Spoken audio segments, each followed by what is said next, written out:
اس ظالمانہ حقیقت کا انکشاف ایک اعلیٰ فوجی عہدیدار نے کیا، جس نے بتایا کہ انہیں حکم دیا گیا تھا کہ غزہ کو ادھیڑ کر رکھ دیا جائے۔ اس فوجی افسر کا کہنا ہے کہ جنگ کے خاتمے کے بعد جب ہم نے پلٹ کر 22 روز پہلے والے غزہ کے ساتھ موازنہ کیا تو ہمیں یقین ہو گیا کہ ہم خاطر خواہ حد تک اپنے مقاصد میں کامیاب ہو گئے ہیں۔ 22 روزہ طاقت کے استعمال کا مظاہرہ دیکھنے میں بھی آ رہا تھا۔ کوئی قابل ذکر عمارت نہیں بچی تھی، اگر بچی بھی تھی تو اس مخدوش حالت میں کہ اسے استعمال کرنا تو کجا، اس کا پہچاننا بھی دشوار تھا۔ حال ہی میں اسرائیل پر غزہ میں جنگی جرائم کا الزام لگایا گیا، جس پر اقوام متحدہ کا ادارہ غزہ میں تحقیقات کے لیے پہنچا تو اسرائیل نے تعاون کرنے سے انکار کر دیا، بلکہ ادارے کے افراد کے ساتھ ناروا سلوک کیا اور انہیں غزہ میں داخلے کی اجازت نہیں دی۔ اسرائیل کا یہ رویہ اس بات کا ثبوت ہے کہ وہ نہیں چاہتا کہ غزہ میں کیے گئے جرائم پر اس کا احتساب کیا جائے، بلکہ احتساب تو دور کی بات ہے، اس کے خیال میں کسی کو اس پر انگلی اٹھانے یا اسے ان جرائم کے لیے مورد الزام ٹھہرانے کا حق نہیں ہے۔ ایمنسٹی انٹرنیشنل نے بھی اسرائیل کو غزہ میں زبردست تباہی کا مرتکب ٹھہرایا ہے۔ ایمنسٹی انٹرنیشنل نے کہا کہ اسرائیل غزہ کی پٹی میں زبردست تباہی کا مرتکب ہوا ہے اور اس نے حماس کے کنٹرول والے علاقوں پر فوجی جارحیت کے دوران اکثر کارروائیوں میں فلسطینی شہریوں کو نشانہ بنایا ہے، جبکہ اسرائیلی دعووں کا کوئی ثبوت نہیں ملا کہ حماس نے شہریوں کا استعمال انسانی ڈھال کے طور پر کیا ہے۔ البتہ اس بات کا ثبوت ضرور ملا ہے کہ اسرائیل سپاہیوں نے زبردستی بچوں اور دیگر شہریوں کو گھروں میں رہنے پر مجبور کیا تاکہ وہ فوجی ٹھکانوں کے طور پر گھروں کا استعمال کر سکیں۔ رپورٹ کے مطابق اسرائیل کی جانب سے غزہ پر حملوں میں شہری آبادی پر فاسفورس بموں کا استعمال کیا گیا اور اسرائیلی سپاہیوں نے شہریوں کے لیے انسانی امداد اور طبی امداد بھی نہ پہنچنے دی۔ اسرائیل کے تمام مظالم جنگی قوانین کی سری خلاف ورزی کے زمرے میں آتے ہیں۔ اسرائیل نے 3 ہفتے جاری رہنے والی جنگ میں تقریباً 1400 فلسطینیوں کو ہلاک، جن میں سے 900 معصوم شہری تھے، جبکہ اسرائیل کا کہنا ہے کہ اس نے 1100 افراد کو ہلاک اور مرنے والوں میں بڑی تعداد عسکریت پسندوں کی تھی۔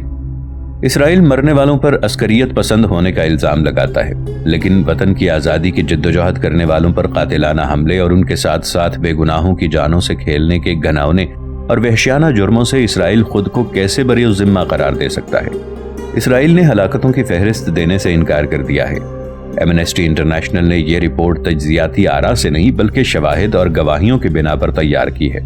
اس رپورٹ کو 4 تحقیق کاروں اور فوجی ماہرین کی ٹیم نے تیار کیا ہے، جس کی تیاری میں غزہ کے درجنوں حملے سے تباہ شدہ مقامات اور جنوبی اسرائیل سے شواہد جمع کیے گئے ہیں۔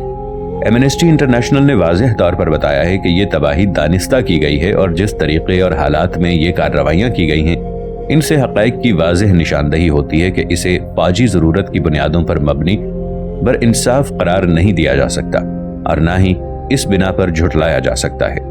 اسرائیل ان حملوں کے جواز کے لیے حماس کے راکٹ حملوں کی آڑ لیتا رہتا ہے، مگر فلسطینی عسکریت پسندوں کی جانب سے داغے جانے والے راکٹوں سے شاذ و نادر ہی جانی نقصان ہوتا ہے۔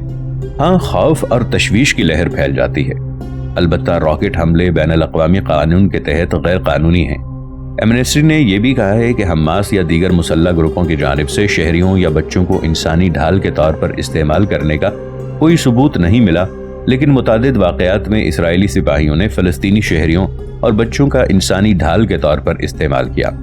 اسرائیلی فوج نے اپنی زندگیوں کو لاحق خطرات کے مد نظر بچوں اور شہریوں کو گھر پر رہنے پر مجبور کیا تاکہ وہ فوجی ٹھکانوں کے طور پر ان کے گھروں کا یا گھروں کے قریب مقامات کا استعمال کر سکیں۔ کہا جاتا ہے کہ تخریب لمحوں کا کام ہے، جبکہ تعمیر کے لیے کئی برس درکار ہوتے ہیں۔ برسوں کے آباد شہر کو جس طرح تباہی سے دوچار کیا گیا، اب یہ آباد بھی برسوں کے بعد ہوگا۔ اسرائیلی فوج نے وائٹ فاسفورس، کیمیائی اور حیاتیاتی اسلحے کا استعمال بے دریغانہ کیا ہے۔ ہر خشک و تر چیز کو تباہ کیا گیا۔ 82 مساجد، 66 سے زائد سکول، 200 سے زائد پولیس ہیڈ کوارٹرز اور 500 کے قریب سرکاری اور حکومتی عمارات کو تباہ کیا گیا۔ تباہ ہونے والی عمارات اور غیر سرکاری مکانات کی تعداد بھی ہزاروں میں ہے۔ عمارات تو الگ رہیں، فلسطینیوں کے قبرستانوں کو بھی نہیں بخشا گیا۔ غزہ کو کھنڈر بنا دینے کے بعد اس کی تعمیر نو کے لیے لگائے جانے والے تخمینوں میں بتایا گیا ہے کہ تعمیراتی لاگت کم از کم $2.5 ارب آئے گی، جبکہ اقوام متحدہ کے اندازوں کے مطابق تعمیر نو پر $4 ارب کے اخراجات ہوں گے۔ غزہ کی تعمیر نو کے لیے عرب ممالک یا دیگر اداروں کی جانب سے بھرپور اعانت کی ضرورت ہے، جو تاحال دیکھنے میں نہیں آئی۔ سعودی عرب، کویت، قطر، یمن اور مصر کی جانب سے غزہ کی تعمیر نو کے لیے تقریباً 50 کروڑ ڈالر کی امداد دینے کا اعلان کیا گیا۔ مصر میں ہونے والی عالمی کانفرنس میں 75 ڈونرز ممالک نے 5 ارب ڈالر امداد دینے کی یقین دہانی کرائی، لیکن امداد کے لیے جاری کیے جانے والے فنڈز زبانی کلامی یا دعووں اور بیانات کی صورت میں ہیں۔ پھر کیا ان سے عملی تعمیراتی کام ہو سکیں گے؟ تاحال اس کا تعین نہیں ہو سکا۔ افسوس کی بات تو یہ ہے کہ فلسطین کو تباہ کرنے والے اور اسرائیل کو اسلحہ دینے والے ممالک کون ہیں؟ امریکہ اور مغربی ممالک فلسطین کو تباہی کے غار میں دھکیلنے کے بعد اس کی تعمیر نو کے لیے امداد کے اعلانات کر رہے ہیں۔ یہ دوہری منافقت اور چالیں ہیں، پہلے زخم لگائے گئے پھر سینے کی تیاریاں۔ ناظرین، آگے بڑھنے سے پہلے کامنٹ سیکشن میں ہمیں اپنی آراء سے ضرور آگاہ کیجیے گا کہ آپ کو ہماری یہ سیریز کیسی لگ رہی ہے۔ آئندہ آنے والی اقساط سے باخبر رہنے کے لیے ہمارے چینل کو سبسکرائب کر لیں اور ساتھ موجود بیل آئیکن کو ضرور کلک کر لیں۔ شکریہ۔ تعمیر نو کا کام انتہائی سست روی سے جاری ہے۔ اگر اسی طرح جاری رہا تو نہ جانے کتنے برسوں میں مکمل ہوگا۔ غزہ کی تعمیر نو میں بہت سی رکاوٹیں حائل ہیں، جن میں بڑی رکاوٹ خود اسرائیل ہے۔ اس کا ہٹ دھرمی پر مبنی رویہ، غزہ اور فلسطین کے مقبوضہ علاقے جن پر اسرائیل کا ناجائز وجود قائم ہے، اس کے درمیان 8 دروازے ہیں جنہیں غزہ کی راہداریاں کہا جاتا ہے۔ ان راستوں پر اسرائیل پوری طرح قابض ہے۔ یہاں سے کچھ بھی بھیجا جائے تو اسرائیل سے پرمٹ لینا پڑتا ہے۔ تعمیر نو کے لیے امدادی سامان تو کجا، غزہ کے باسیوں کے لیے خوراک اور اشیاء خورونوش تک پہنچنے نہیں دیے جا رہے، اور پہنچنے بھی دیے جائیں کیوں؟ اس لیے کہ اسرائیل نے انہی غزہ کے باشندوں کی ہلاکت کے لیے تو غزہ کو برباد کیا، اور اب وہ ان کو زندہ رکھنے کے ذرائع کیوں کر پہنچنے دے؟ غزہ کے زمینی سمندری راستوں پر اسرائیل کا قبضہ ہے، ایسے میں غزہ کی آبادکاری اور تعمیر نو کیسے ممکن ہے؟ غزہ کا تیسرا راستہ اور غزہ کے درمیان فتح راہداری ہے، مگر اس پر مصر کی مرضی چلتی ہے۔ جب دل چاہا اس راستے کو کھول دیا، جب جی چاہا بند کر دیا۔ ایسے میں غزہ کے باشندے مصر سے اشیاء خورونوش سرنگوں کے ذریعے منتقل کرتے ہیں، مگر ان کے اس زندگی کے بوجھ کو ڈھونے کے بھی اسلحے کی سمگلنگ کا کہہ کر بند کرنے کی کوششیں کی گئی۔ غزہ کی تعمیر نو کرے گا کون؟ غزہ کے باسی ہی، کسی گھر کے مکین ہی اس کی دیکھ بھال، تعمیر اور آرائش کر سکتے ہیں۔ کسی اور سے یہ توقع عبث ہے۔ جب غزہ کے باسیوں کا ناطقہ بری طرح سے بند کر دیا گیا ہو، انہیں کہیں آنے جانے کی اجازت نہ ہو، تو تعمیر نو کیسی اور آبادکاری کیسی؟ تعمیر نو کے لیے بھی غزہ کو یورپ کا محتاج اور دست نگر بنایا جا رہا ہے۔ عالمی برادری کی خواہش ہے کہ شہر کی تعمیر نو ان کی شرائط اور مرضی کے مطابق ہو۔ اس میں سب سے اہم شرط ان کی یہ ہے کہ غزہ پر سے حماس کا تسلط ختم کیا جائے۔ حالانکہ حماس تو غزہ کے باسیوں کی زندگی کے مقصد کا نمائندہ اور ترجمان جماعت ہے۔ وہ غزہ کے باشندوں کی حقیقی آزادی کی متمنی ہے۔ یہ غزہ کے باسیوں کے دلوں کی آواز سے بھرپور ہے۔ حماس غزہ پر حکومت کرے، یورپ اور اسرائیل کو کسی طور پر یہ گوارا نہیں۔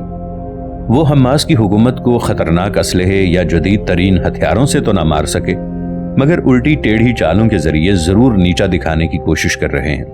انہوں نے حماس کی حکومت کے خاتمے کے لیے یہ جواز پیش کیا کہ حماس کی حکومت کے ہوتے ہوئے عالمی معمار وہاں غیر محفوظ ہوں گے۔ حماس ان کے لیے خطرے کا باعث ہے۔ حماس اسرائیل کے وجود کو تسلیم کر لے اور حکومت سے دستبردار ہو جائے تو غزہ کی تعمیر نو کے لیے اجازت دے دی جائے گی۔ تعمیر نو میں ایک طرف تو یورپ، دوسری طرف الفتح حائل ہے۔ الفتح غزہ کی امداد کے لیے پہنچائے گئے سامان اور فنڈز پر اپنا حق سمجھتی ہے، کیونکہ عالمی برادری کے اکثر ممالک حماس کو تسلیم ہی نہیں کرتے۔ ایسے میں وہ غزہ کی تعمیر نو آبادکاری کی سرگرمیوں کی بحالی کے لیے الفتح کو فنڈ سے نوازتے ہیں۔ ڈونرز کانفرنسوں یا دیگر عالمی کانفرنسوں میں بھی الفتح ہی شرکت کرتی ہے۔ حماس کو تو یورپ دہشت گرد تنظیم گردانتا ہے اور تمام مسائل کی جڑ سمجھتا ہے۔ حماس کو عالمی کانفرنسوں میں شرکت کی اجازت نہیں دی جاتی اور نہ ہی فلسطین کے مسئلے کے حل کے لیے حماس کو بطور فریق تسلیم کیا جاتا ہے۔ حالانکہ مسئلہ فلسطین کا حل اس وقت تک ممکن ہی نہیں جب تک الفتح کے ساتھ ساتھ حماس کو بھی مذاکرات میں شامل نہیں کیا جاتا۔ اب غزہ کی آبادکاری کے لیے الفتح کو نوازنے کا مطلب یہ ہے کہ رقم کا صحیح مصرف نہ ہونا، کیونکہ الفتح کب چاہے گی کہ غزہ جہاں پر حماس کی حکومت ہے وہ آباد ہو۔ مغربی کنارے پر قابض الفتح غزہ پر بھی حکمرانی کی خواہاں ہے۔ اسے اسرائیل اور امریکہ کی پوری حمایت حاصل ہے۔ ذرائع کے مطابق الفتح کے صدر اسلام فیاض کی حکومت نے غزہ کے لیے مغربی کنارے کے شہریوں کی جانب سے دیے گئے عطیات نے کہا ہے کہ اس میں $16 ملین کی کرپشن کی ہے۔ باہر سے ملنے والی رقم کا بھی کوئی ریکارڈ نہیں۔ غزہ کی حکومت نے کہا کہ حماس والے امداد کے حصول کے لیے نہیں بلکہ دیانتدار لوگوں سے کام کے خواہاں ہیں۔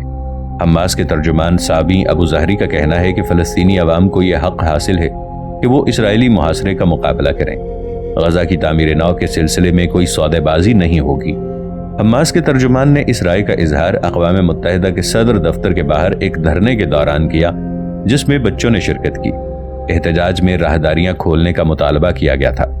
ابو ظہری نے عرب حکومتوں سے اپیل کی کہ وہ اپنی ذمہ داریاں پوری کریں اور محاصرہ ختم کرنے کے لیے اپنا کردار ادا کریں۔ انہوں نے کہا کہ اگر عرب دنیا متفقہ طور پر فیصلہ کرے تو محاصرہ ختم ہو سکتا ہے۔ محاصرے کا مقصد یہ ہے کہ فلسطینیوں کو کمزور کر دیا جائے۔ غزہ میں تعمیر نو کا حق حماس کو حاصل ہے نہ کہ الفتح کو، اس لیے الفتح کو امداد کس خوشی میں دی جا رہی ہے؟ الفتح کی بدعنوانیوں نے ثابت کر دیا ہے کہ تعمیر نو کے لیے اس پر بھروسہ نہیں کیا جا سکتا۔ عرب لیگ کے سربراہ عمرو موسیٰ بھی تعمیر نو کے حوالے سے فتح کو ذمہ دار بنانے پر اپنے تحفظات کا اظہار کر چکے ہیں۔ غزہ کی تعمیر نو کے حوالے سے مسلمان ملکوں کو جس طرح متحرک ہونے کی ضرورت ہے، ابھی تک وہ جذبہ دیکھنے میں نہیں آ رہا، جس سے غزہ کے باشندوں کے مصائب میں دن بدن اضافہ ہوتا جا رہا ہے۔ اسرائیل تو غزہ کی تباہی کے لیے بھی ذمہ دار حماس کو ٹھہراتا ہے، مگر سچ کو چھپایا نہیں جا سکتا۔ اب برطانیہ نے اسرائیل کو انسانی حقوق کی سنگین خلاف ورزیوں کا مجرم ٹھہرایا ہے اور اسے اسلحے کی فراہمی روک دی ہے۔ اسرائیل کو ساز و سامان فراہم کرنے کے 5 ٹھیکے بھی منسوخ کر دیے گئے ہیں۔ غزہ پر 22 روزہ جارحیت میں برطانوی اسلحے نے بھی اسرائیلی فوج کا ساتھ دیا تھا، جو برطانیہ کی جانب سے ہی فراہم کیا گیا تھا۔ برطانیہ کبھی بھی اسرائیل پر تنقید نہ کرتا اور پابندیاں عائد نہ کرتا اگر ایمنسٹی انٹرنیشنل کی رپورٹ میں اسے شدید تنقید کا نشانہ نہ بنایا جاتا۔ رپورٹ میں بتایا گیا تھا کہ اس کا فراہم کردہ اسلحہ غیر قانونی طور پر استعمال کیا گیا ہے۔ غزہ پر تعمیر نو کے لیے مختلف کانفرنسوں میں امداد کا اعلان صرف اسی صورت میں فائدہ مند ہو سکتا ہے اگر غزہ کے باشندوں کی حقیقی امداد کی جائے، وہاں کے اداروں کو دوبارہ تعمیر کیا جائے تاکہ وہاں تمام سرگرمیاں اسی طرح جاری و ساری ہوں جس طرح 22 روزہ جارحیت سے قبل تھیں۔ غزہ کے باشندوں کو سکھ چین تو اس 22 روزہ اسرائیلی جارحیت سے قبل بھی نہیں تھا، مگر اسرائیلی حملوں نے ان کی کمر توڑ کر رکھ دی۔ غزہ کی تعمیر نو اور بحالی عرب دنیا اور مسلم ممالک کے لیے لمحہ فکریہ ہے۔ اس پر حقیقی توجہ کی ضرورت ہے اور وہ بھی بر وقت، ورنہ غزہ کی تعمیر و بحالی کبھی ممکن نہیں ہو سکے گی۔ کسی بھی تحریک کی کامیابی کے لیے ضروری ہے کہ اس تحریک کے مقاصد پر کاربند افراد میں اتحاد و اتفاق ہو۔ ان کی جد و جہد کا حاصل اگر ایک ہے تو وہ باہمی اختلافات کی بجائے اتحاد و یگانگت کی مثال ہوں۔ بیرونی محاذ پر مقابلہ کرنے کے لیے اندرونی طور پر مضبوط ہونا ضروری ہے۔ مضبوطی آپسی اتحاد اور بھائی چارے سے آتی ہے، نہ کہ نفاق اور اختلافات سے۔ تحریک کے وہ تمام ارکان جو ایک ہی مقصد کے لیے سرگرم ہوں، جب تک مل کر اپنے نصب العین کے لیے جد و جہد نہیں کریں گے اور قومی اور بین الاقوامی پلیٹ فارم پر اپنے حق کے لیے آواز نہیں اٹھائیں گے، اپنے مقصد کے حصول میں کامیاب نہیں ہو سکتے۔ یہی وہ نقطہ ہے جو تحریک آزادی فلسطین کے لیے سرگرم گروپوں کی سمجھ میں نہیں آ رہا۔ سعودی عرب کی محترم قیادت کو اس امر کا اچھی طرح احساس ہے کہ آزادی فلسطین میں فلسطینی گروپوں کی آپسی مخاصمت آڑے آ رہی ہے، اس لیے انہوں نے فلسطینی گروہوں کو باہمی اختلافات بھلا کر مل بیٹھنے کی تلقین کی ہے۔ خادم الحرمین الشریفین شاہ عبداللہ بن عبدالعزیز نے فلسطینی صدر محمود عباس اور فتح کی 6ٹھی کانگریس کے مندوبین کے نام ایک خط تحریر کیا، جس میں انہوں نے فلسطینیوں کی صفوں میں اتحاد کی ضرورت پر زور دیا اور کہا کہ فلسطینیوں کی جد و جہد کو کامیابی سے ہمکنار کرنے کے لیے ضروری ہے کہ فلسطینیوں کے درمیان تقسیم کو جلد از جلد ختم کیا جائے۔ فلسطینیوں کے منقسم ہونے سے فلسطینی قوم کی آزادی میں رکاوٹ آ رہی ہے۔ اس طرح آزاد فلسطینی ریاست کا خواب کبھی شرمندہ تعبیر نہیں ہو سکے گا۔ سعودی فرما روا نے فلسطینیوں پر زور دیا کہ وہ باہمی خانہ جنگی کو ختم کریں۔ انہوں نے فلسطین میں بھائیوں کے درمیان ہونے والی جھڑپوں کو انتہائی افسوسناک قرار دیا اور کہا کہ یہ صورتحال اللہ کی ناراضی کا موجب بن سکتی ہے۔ ساری دنیا بھی فلسطینی ریاست کے قیام پر متفق ہو جائے، تب بھی جب تک فلسطینیوں کے درمیان تقسیم رہے گی، اس وقت تک یہ ریاست معرض وجود میں نہیں آ سکتی۔ فلسطینیوں کے نام کھلے خط میں خادم الحرمین الشریفین نے ایک مرتبہ پھر باہمی اختلافات کے خاتمے کی ضرورت پر زور دیا۔ شاہ عبداللہ نے اس خط میں لکھا کہ ظالم اور جابر دشمن نے مسلسل کئی سال سے جاری جارحیت کے دوران فلسطینی نسبالعین کو اتنا نقصان نہیں پہنچایا تھا جتنا فلسطینیوں نے خود گزشتہ چند ماہ کے دوران اس کاز کو نقصان پہنچا دیا ہے۔ مقدس سرزمین کی جانب سے بھیجا جانے والا یہ خط صرف میرے ہی جذبات و احساسات کی عکاسی نہیں کرتا، بلکہ یہ پوری دنیا کے 1 ارب سے زائد عربوں اور مسلمانوں کے جذبات و احساسات کا آئینہ دار ہے، جو مسئلہ فلسطین کو سب سے بڑا مسئلہ سمجھتے ہیں۔ سعودی قیادت آج کل مسئلہ فلسطین کے حل کے لیے کوشاں ہے۔ امن کے لیے امریکہ کی پیش کردہ شرائط کو ماننے سے سعودی حکمرانوں نے صاف انکار کر دیا تھا۔ سعودی عرب کی اس صاف گوئی کا امریکہ نے سخت برا مانا، اور بات یہ ہے کہ امن کے لیے پیش ہیلری کلنٹن نے اسے معمول کا واقعہ قرار دیا اور کہا کہ امن کے مختلف ادوار میں ایسی کئی صورتحال کا سامنا کرنا پڑے گا۔ امریکہ امن کے لیے اپنی شرائط اور اسرائیل کے تحفظات سر فہرست رکھتا ہے، مگر اسے فلسطینیوں کے تحفظات کی ضمانت دینے سے کوئی دلچسپی نہیں، جس کا مظاہرہ یہودی بستیوں کی تعمیر کے حوالے سے سامنے آیا، جس میں امریکہ نے عرب دنیا کو یقین دلایا تھا کہ اسرائیل یہودی بستیوں کو مزید وسعت نہیں دے گا اور نو آبادکاری کے عمل کو روک دیا جائے گا۔ اسرائیل نے تو کیا یہودی بستیوں کی تعمیر روکنا تھی، اس نے امریکہ کو ہی اس مسئلے پر لب کشائی سے روک دیا۔ اب اگر امریکہ نے چپ سادھ لی اور اسرائیل کے آگے ہار مان لی ہے یا اندر خانے اسرائیل کے ساتھ سازباز کر رکھی ہے، تو اس کا مطلب یہ نہیں کہ مسلم دنیا بھی اسرائیل کی زیادتیوں اور ناجائز اقدامات کے خلاف آواز بلند نہ کرے۔ اسی حق کو لے کر سعودی قیادت نے اپنے موقف کو دہرایا اور اس پر پوری طرح ڈٹ گئی کہ جب تک اسرائیل یہودی بستیوں کی تعمیر و توسیع نہیں روکتا اور فلسطینیوں کو ان کے گھروں میں آباد نہیں کرتا، تب تک اسرائیل سے مذاکرات نہیں کیے جائیں گے۔ یہودی بستیوں کی مزید آبادکاری اور فلسطینی باشندوں کو مقبوضہ علاقوں میں ان کے گھروں سے نکال باہر کرنا مذاکرات کی بحالی میں سب سے بڑی رکاوٹ ہے۔ فتح اور حماس کے اختلافات کو لے کر سعودی قیادت نے جس تشویش اور اضطراب کا اظہار کیا ہے، اس پر تمام عرب دنیا ہی نہیں بلکہ پوری مسلم دنیا متفکر ہے۔ الفتح کو فلسطینی اتھارٹی میں مرکزی حیثیت حاصل ہے اور حماس کے مضبوط سیاسی قوت کے طور پر ابھرنے سے قبل فتح کو بلا شرکت غیر فلسطینیوں کی نمائندہ تنظیم سمجھا جاتا تھا، لیکن سن 2006 کے پارلیمانی انتخابات میں جب اسے حماس کے ہاتھوں مقبوضہ مغربی کنارے اور غزہ میں شکست سے دوچار ہونا پڑا، تو واضح ہو گیا کہ اب فتح کی واحد فلسطینی جماعت کی حیثیت برقرار نہیں رہی۔ اب حماس کو فتح کے مقابلے میں زیادہ مؤثر جماعت گردانا جانے لگا ہے۔ حماس کو یورپی ممالک نے الگ تھلگ رکھنے کی کوشش کی ہے، مگر مذاکرات کی ناکامی نے ان پر یہ واضح کر دیا ہے کہ حماس سے معاملہ طے کیے بغیر وہ آگے نہیں بڑھ سکتے۔ اس خبر کا انکشاف ہوا کہ امریکہ حماس سے مذاکرات کا خواہاں ہے۔ مؤثر حلقوں کے مطابق تو یہ تک بتایا گیا تھا کہ حماس سے امریکہ کے مذاکرات چل بھی رہے ہیں۔ اب برطانوی پارلیمنٹ کمیٹی نے بھی حماس سے مذاکرات کی سفارش کی۔ قانون سازوں نے برطانوی حکومت سے کہا کہ فلسطینی گروپ حماس سے کوئی معاملہ نہ رکھنے کی مغرب کی پالیسی کامیاب نہیں ہو رہی، اس لیے حماس کے ساتھ سیاسی راہ و رسم رکھی جائے۔ برطانیہ اور دیگر ممالک غزہ پٹی کی حکمرانی حماس کے ساتھ رابطہ رکھنا پسند نہیں کرتے، کیونکہ وہ اسرائیل کو تسلیم کرنے سے انکاری ہے۔ حالانکہ حقائق و شواہد کی روشنی میں دیکھا جائے تو حماس ہی کیا، مسلم برادری اور متحد عرب ممالک اسرائیل کو تسلیم نہیں کرتے۔ امریکہ اور یورپ کا پرچار اسرائیل کو مجبوراً تسلیم کرنے پر مجبور تو کرتا ہے، مگر اس لیے کہ امریکہ نے اسرائیل کو اس قدر شے دے رکھی ہے کہ عین عرب ممالک کے وسط میں ایک ناجائز ریاست کو ایٹمی طاقت بنا دیا ہے۔ اسرائیل کے مظالم اور جارحیت نے فلسطینیوں پر وہ قہر ڈھا رکھا ہے کہ عرب دنیا نہ چاہتے ہوئے بھی اسرائیل سے مذاکرات پر مجبور ہے تاکہ امن کا کوئی راستہ نکل آئے۔ یورپ حماس کے بجائے الفتح کی سرپرستی کرتا ہے۔ الفتح کو مغرب کی پشت پناہی حاصل ہے۔ حماس فلسطینیوں کے بنیادی حقوق کو بہت زیادہ فوقیت دیتی ہے اور اس پر کسی قسم کی سودے بازی یا سمجھوتے کے لیے تیار نہیں۔ حماس کا یہی جرت مندانہ موقف مغرب اور اسرائیل کو کھٹکتا ہے اور الفتح کو مذاکرات کی پیشکش کرتے ہیں، لیکن حماس کا نام لینے سے بھی گریزاں رہتے ہیں۔ مگر اب مغرب کی یہ پالیسی بری طرح ناکام ہو چکی ہے۔